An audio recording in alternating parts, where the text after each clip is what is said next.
إن الحمد لله نحمده ونصلي على رسوله الكريم وأشهد أن لا إله إلا الله وحده لا شريك له وأشهد أن محمدًا عبده ورسوله أما بعد سامعین محترم بھائی اور دوستو،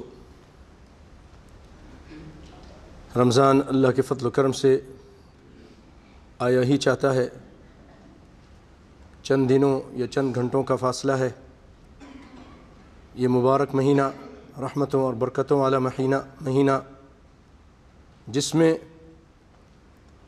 جہنم کے دروازے بند کر دیے جاتے ہیں، شیاطین کو اور سرکش جنوں کو جکڑ دیا جاتا ہے، باندھ دیا جاتا ہے، رحمت کے دروازے کھول دیے جاتے ہیں، آسمان کے دروازے کھول دیے جاتے ہیں، اور ایک آواز لگانے والا آواز لگاتا ہے، اے نیکی کے کرنے والے آگے بڑھ، اور اے برائی کے کرنے والے باز آ جا، کمی کر، رک جا۔ جیسا کہ سیدنا ابو ہریرہ رضی اللہ تعالی عنہ کی روایت، اس میں وہ فرماتے ہیں کہ نبی صلی اللہ علیہ وسلم نے فرمایا، اذا كان اول لیلۃ من رمضان، جب رمضان کی پہلی رات ہوتی ہے تو صفدت الشیاطین، شیطانوں کو جکڑ دیا جاتا ہے، باندھ دیا جاتا ہے، اور سرکش جنوں کو۔ یہاں آگے چلنے سے پہلے بعض لوگ اعتراض کرتے ہیں کہ بھائی جب شیطانوں کو، جنوں کو باندھ دیا جاتا ہے تو ہم پھر بھی دیکھتے ہیں کہ بعض لوگ اللہ کی نافرمانی کر رہے ہوتے ہیں، گناہ کر رہے ہوتے ہیں، بہت سارے لوگ شیطانی کر رہے ہوتے ہیں، شیطانی کام کرتے ہیں، اس کی وجہ کیا ہے؟ تو بھائیو، ان شیطانوں کو باندھ دیا جاتا ہے، بڑے بڑے سرکش جنوں کو،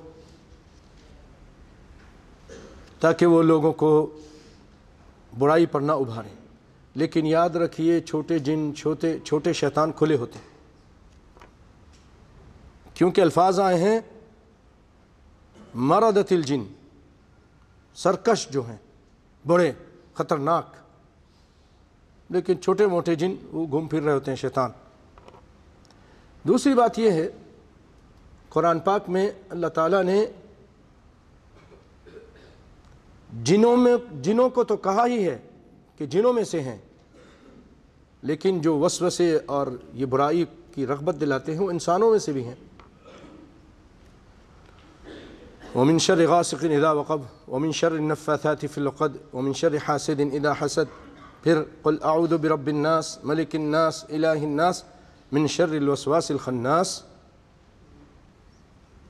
ان کے شر سے جو خناس ہیں، جو وسوسہ ڈالتے ہیں پھر پیچھے ہٹ جاتے ہیں۔ خناس اس کو کہتے ہیں، وسوسہ ڈالتا ہے پھر پیچھے ہٹ جاتا ہے، خنسا یخنس۔ من الجنۃ والناس، وہ وسوسہ ڈالنے والے، بہکانے والے کون ہیں؟ جنوں میں سے بھی ہیں اور انسانوں میں سے بھی ہیں۔ اور انسانی جو وسوسہ ڈالنے والے تو زیادہ خطرناک ہوتے ہیں۔ جن جو ہے وہ آپ کا ہاتھ نہیں پکڑتا، جن آپ کو ہاتھ سے پکڑ کے کسی برائی کی طرف نہیں لاتا، وہ آپ کے وسوسہ ڈالتا ہے آپ کے دل میں، آپ کے دماغ میں، بس۔ لیکن جو شیطان ہیں انسانی، یہ بڑے خطرناک ہوتے ہیں۔ یہ ہاتھ سے پکڑ کے اور بہلاتے پھسلاتے ہیں، رغبت دلاتے ہیں، کھانا کھلا کر، لالچ دے کر، پیسہ دے کر اس سے برائی کراتے ہیں، اس کے ساتھ اس کی برائی میں شریک ہوتے ہیں۔ اس لیے معاشرے میں پھر بڑے بڑے جن تو بند ہو گئے، لیکن انسانی شیطان آزاد ہیں، چھوٹے جن آزاد ہیں۔ پھر اس کے بعد اس میں ایک اشارہ یہ ہے کہ یہ جو جنوں کو بند کیا جاتا ہے تاکہ وہ روزے داروں کو نہ بہکائیں، ان سے کوئی غلط کام نہ کرائیں۔ لیکن جو ہیں خبیث قسم کے لوگ انسانوں میں، اللہ اس کے رسول پر ایمان ہی نہیں ہے، نماز بھی نہیں پڑھتے ہیں، وہ خود شیطان بنے ہوئے ہیں، دن رات اللہ اس کے رسول کی بغاوت کرتے ہیں، نافرمانی کرتے ہیں، تو ان کے پاس تو یہ شیطان کہتے ہیں یہ ہمارے بھائی ہیں، یہ ہماری طرح ہے، یہ ہماری طرح شیطان ہے. وہ اس کے پاس آتے ہیں، شراب بھی پلاتے ہیں، خود بھی پیتے ہیں. تو بڑے بڑے سرکش شیطانوں کو بند کر دیا جاتا ہے. اس سے بھائیو ہمیں شیطانی کاموں کو چھوڑنا چاہیے. ایسا نہ ہو کہ ہم شیطانوں میں شمار ہو جائیں. من الجنتی والناس قرآن پاک کی آخری صورت ہے. اللہ کے سنباز لوگ شیطانوں سے بڑھ کر شیطان ہوتے ہیں. شرک کی طرف، بدعات کی طرف بلا رہے ہوتے ہیں، زنا کی طرف، بدکاری کی طرف، سود کی طرف، حرام کی طرف، قتل کی طرف. کون ہوتے ہیں؟ انسان ہوتے ہیں.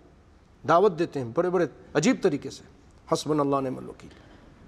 تو اسلام نے دونوں سے پناہ مانگی ہے، اور میری گزارش یہ ہے کہ ہم ایسے کام نہ کریں جو ہم ان شیطانوں میں شمار ہو جائیں جو جنوں انسانوں میں سے ہوتے ہیں. اللہ ہمیں بچا کے رکھے. آگے سنتے ہیں.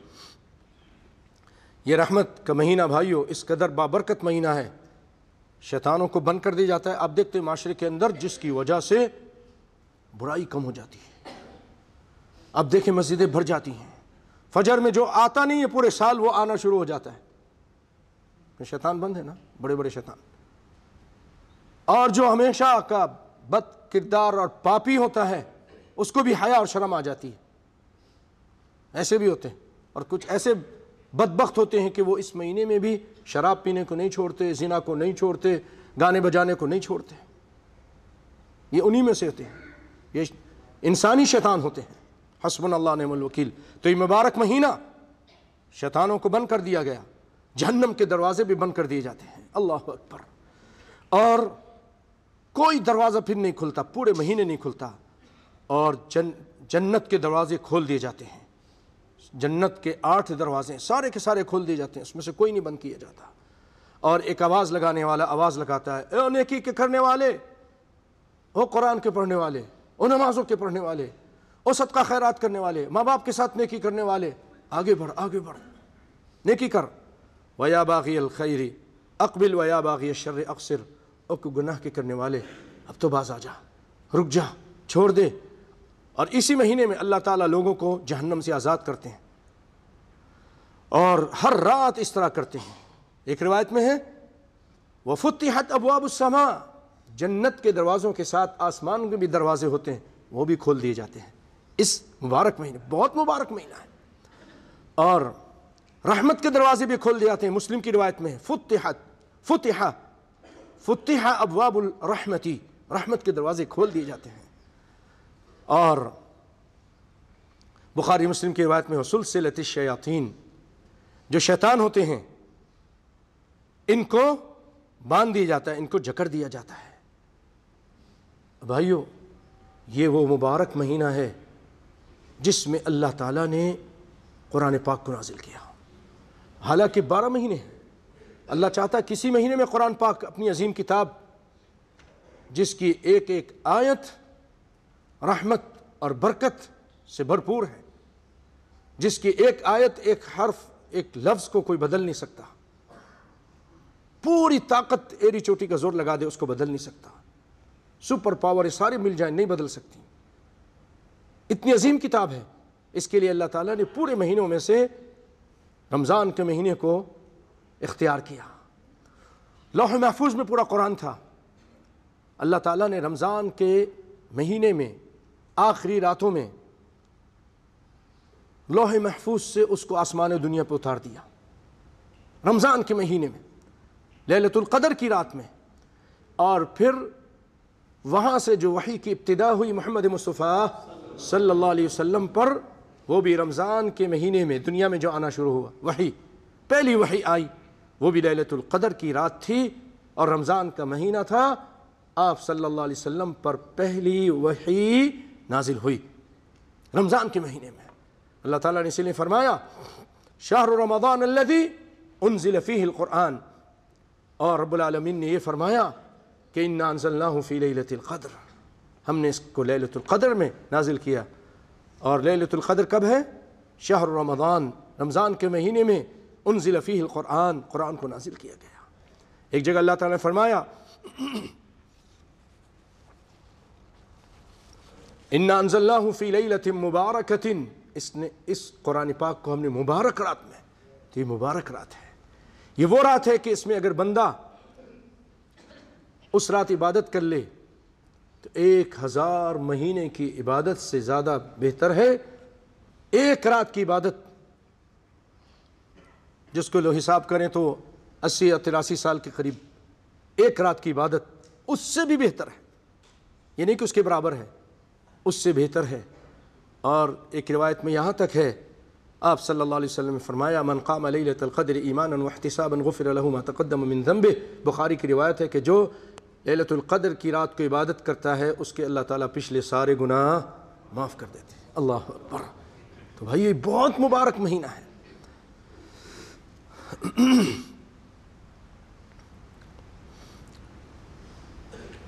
اس کے بارے میں آپ صلی اللہ علیہ یہ بھی فرماتے ہیں صلی اللہ علیہ وسلم کہ رمضان میں اللہ تعالیٰ اپنے بندوں کی دعائیں قبول فرماتے ہیں، اپنے بندوں کی دعائیں قبول فرماتے ہیں، جیسا کہ حدیث میں ہے لِكُلِّ عَبْدٍ مِّنْهُمْ دَعْوَةٌ مُسْتَجَابَةٌ، ہر آدمی کی ایک دعا اللہ قبول فرماتا ہے۔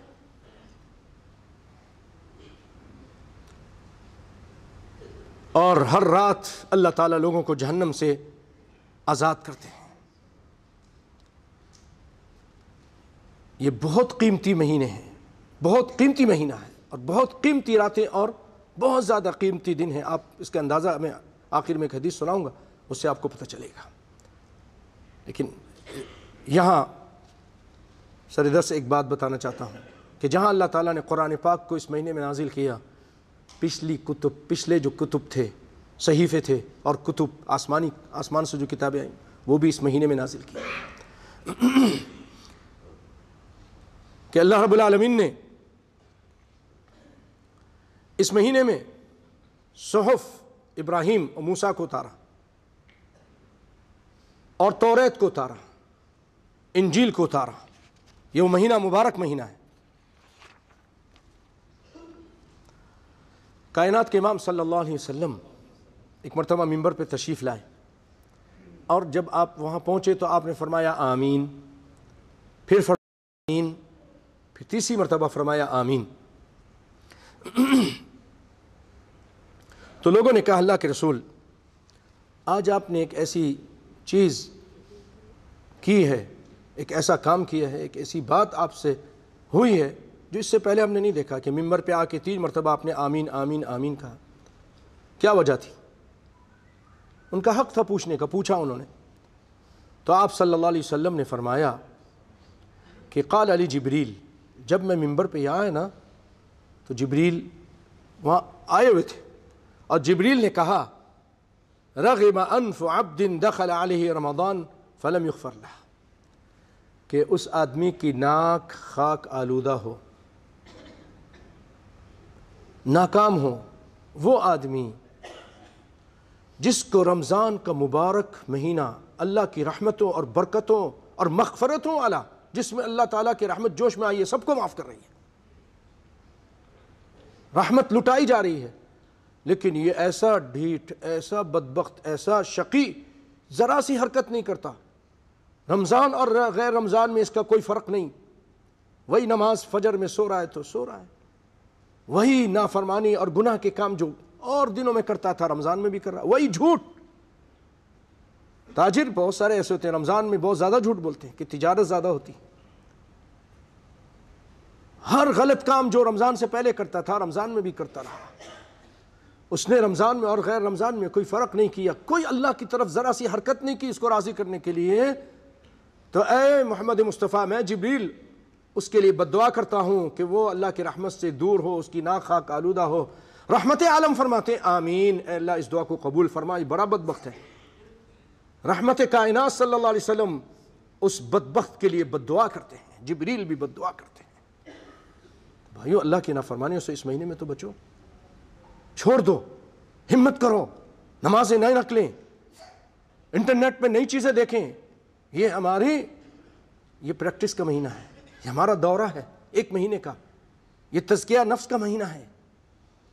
پاک کیجئے اپنے آپ کو نیکی کی طرف لگائیے، داڑھی نہیں رکھتے رکھیے، شلوار ٹخنے سے اوپر رکھیے، نماز نہ نکلے، قرآن کو زیادہ سے زیادہ پڑھیے، حرام بالکل نہیں کھانا، سود نہیں کھانا، کر کے تو دیکھیے ایک مہینے کے بعد پھر آپ کا دل نہیں مانے گا، جب دل پاک صاف ہو جائے گا کہتے ہیں نہیں بھائی یہ حرام کا پیسہ میں نہیں کھاؤں گا، چھوڑتا ہوں، توبہ کرتا ہوں، میں داڑھی رکھوں گا کچھ بھی ہو جائے، نہیں چھوڑوں گا، نہیں کاٹوں گا۔ یہ تو شیطان کو خوش کرنے کے لیے داڑھی کاٹی جاتی ہے، شیطان کی وجہ سے لوگ کاٹتے ہیں۔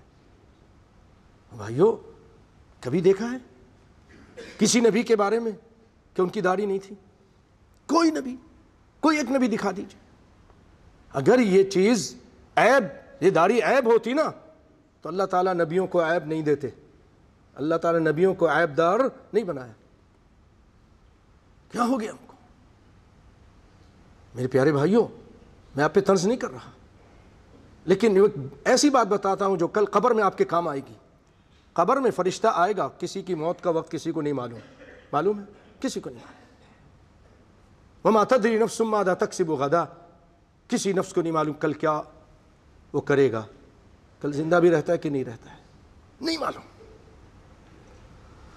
قبر میں فرشتہ آ کے کیا کہے گا؟ یہ کون ہے؟ یہودی ہے کہ عیسائی ہے کہ ہندو ہے؟ کون ہے؟ آج ہم دنیا میں چلتے ہیں، سامنے سے کوئی آ رہا ہوتا ہے، دل کرتا سلام کرے لیکن کہتے پتہ نہیں یہودی ہے کہ سکھ ہے، کوئی پہچان تو نہیں، عیسائی ہے، کون ہے؟ وضع میں نصارہ تمدن میں ہنود، سارا تو اسی کی طرح ہے۔ یہ مسلمان جنہیں دیکھ کے شرما یہود، ایسے ہی ہے نا بھائی؟ کوئی نشانی؟ کیا چیز ہے؟ کون ہو تم؟ کیا قبر میں فرشتے کو کیا منہ دکھائیں گے؟ حشر میں اللہ کو کیا منہ دکھائیں گے؟ جس طرح مریں گے اللہ اسی طرح اٹھائے گا۔ نیک لوگوں کی داڑیاں ہوں گی، اب اس دن تمنا کرے گا کاش میں بھی دنیا میں داڑھی رکھ لیتا، میری بھی داڑھی ہوتی۔ جو جس حالت میں مرا اسی حالت میں اٹھے گا، جو شراب پیتے مرا شراب پیتے ہوئے اٹھے گا، زنا کرتے مرا زنا کی حالت میں اٹھے گا، شہید شہادت کی حالت میں اٹھے گا، خون بہ رہا ہوگا۔ اس دن کا خیال کیجئے بھائیو۔ تو آپ نے فرمایا ایسا بدبخت آدمی اللہ کی رحمت سے دور، ناک خاک آلودہ ہو۔ کائنات کا امام فرماتے آمین، اے اللہ محمد مصطفیٰ کی یہ بد دعا اس بدبخت کے لیے قبول فرما لے۔ بھائیو کیوں ہم اپنے آپ کو ان بدبختوں میں سے کریں؟ آگے سنیں، پھر فرماتے ہیں جبریل علیہ السلام کہ رغم انف عبد، اس آدمی کی بھی ناک خاک آلودہ ہو جس کے سامنے اے پیارے اے محمد مصطفیٰ صلی اللہ علیہ وسلم تیرا ذکر کیا جائے پھر آپ پہ درود نہ پڑھیں، آپ کا نام آ جائے، درود پیار سے، محبت سے، شوق سے، رغبت کے ساتھ، اجر و ثواب کے لیے ایک مرتبہ درود پڑھیں گے۔ اللہ کو پیارے پیغمبر سے اس قدر پیار ہے کہ اے میرے بندوں اگر تم میرے حبیب پر ایک درود پڑھو گے میں تم پر 10 درود بھیجوں گا، تمہارے 10 گناہ معاف کر دوں گا، تمہارے 10 درجات بلند کر دوں گا ایک پر۔ اور اپنی عادت بنائیے، آپ کے دشمن ہیں، آپ کی بڑی پریشانیاں ہیں، آپ کے بڑے مسائل ہیں، درود کو پڑھیے۔ ایک شخص نے کہا اللہ کے رسول میں دعا مانگتا ہوں، کتنی دعا مانگوں؟ کہا تمہاری مرضی، جتنا تم، اور آپ پہ درود بھیجنا چاہتا ہوں، کتنا درود بھیجوں؟ آپ نے کہا جتنا بھیجو، تمہاری مرضی۔ اس نے کہا کہ میں 1/3۔ آپ نے کہا فَإِن زِدْتَ فَهُوَ خَيْرٌ لَكَ، اگر تو اس سے زیادہ کرے تیرے لیے بہتر ہے۔ اس نے کہا آدھا۔ آپ نے کہا اگر تو، یعنی اگر 1 گھنٹہ دعا مانگتا ہوں یا 20 منٹ دعا مانگتا ہوں تو اس میں سے 10 منٹ درود پڑھتا رہوں گا۔ آپ نے کہا فَإِن زِدْتَ فَهُوَ خَيْرٌ لَكَ، اگر تو درود زیادہ پڑھے، آدھے سے بھی زیادہ پڑھے تیرے لیے بہتر ہے۔ اس نے کہا اللہ کے رسول پھر میں آپ پر درود ہی پڑھتا رہوں گا۔ اللہ اکبر۔ آپ نے فرمایا اللہ تعالیٰ اذن تکفی ہمک، اللہ تعالیٰ تیرے ہم اور غم سب کچھ دور کر دے گا، سب کچھ دور کر دے گا۔ بھائیو درود اللہ تعالیٰ نے خود فرمایا ان اللہ وملائکتہ یصلون علی النبی یا ایھا الذین آمنوا صلوا علیہ وسلموا تسلیما۔ اللہ اس کے فرشتے بھی رسول صلی اللہ علیہ وسلم پر درود اور سلام بھیجتے ہیں، آپ بھی بھیجیے، درود بھیجتے ہیں۔ یصلون علی النبی یا ایھا الذین آمنوا صلوا علیہ وسلموا تسلیما۔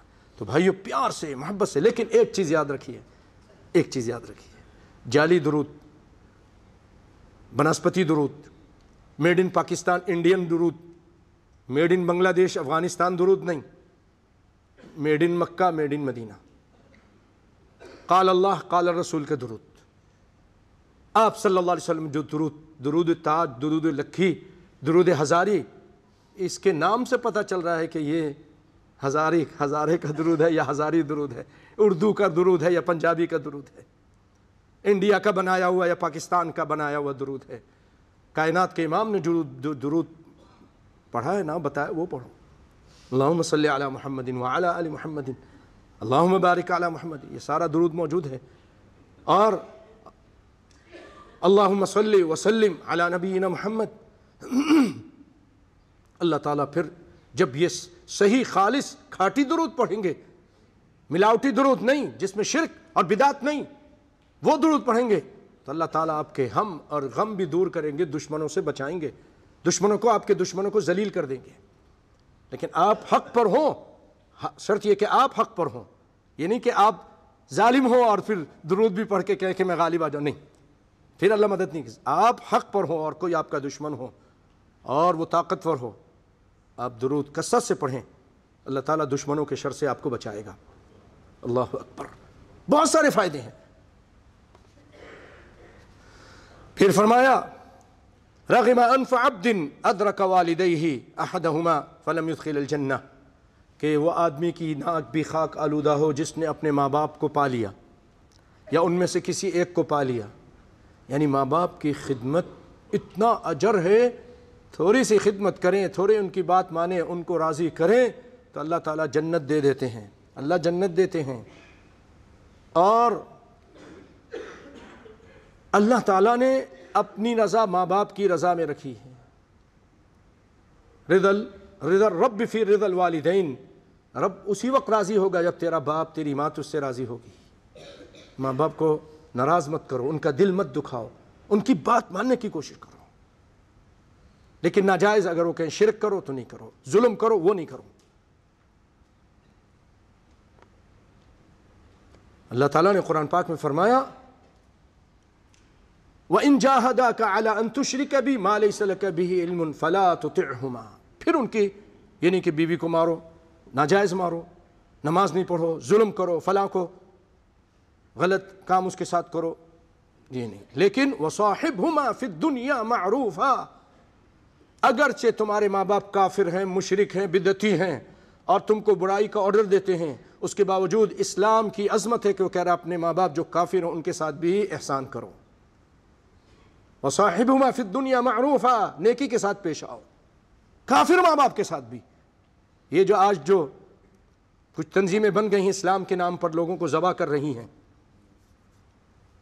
داعش اور پتہ نہیں کون کون سی تنظیمیں بنی ہیں، وہ اپنے ماں باپ کو بھی قتل کر دیتے، جی یہ کافر ہیں۔ ارے اللہ تعالیٰ تو کہہ رہا ہے اگر ماں باپ کافر ہیں، تم کو شرک کا آرڈر کرتے ہیں، تب بھی ان کے ساتھ احسان کرو، جائے کہ قتل کرو۔ اسلام اس سے منع کرتا ہے۔ انشکر لی ولی والدیک، میرا شکر ادا کرو میں نے اور اپنے ماں باپ کا۔ اللہ تعالیٰ نے ایک ہی کلمے میں اپنے آپ کو اور ماں باپ کو، حقیقی خدا اور مجازی خدا دونوں کو جمع کر دیا ایک ہی کلمے میں۔ کیسے؟ انشکر لی ولی والدیک، میرا شکر ادا کرو، اپنے ماں باپ کا شکریہ ادا کرو۔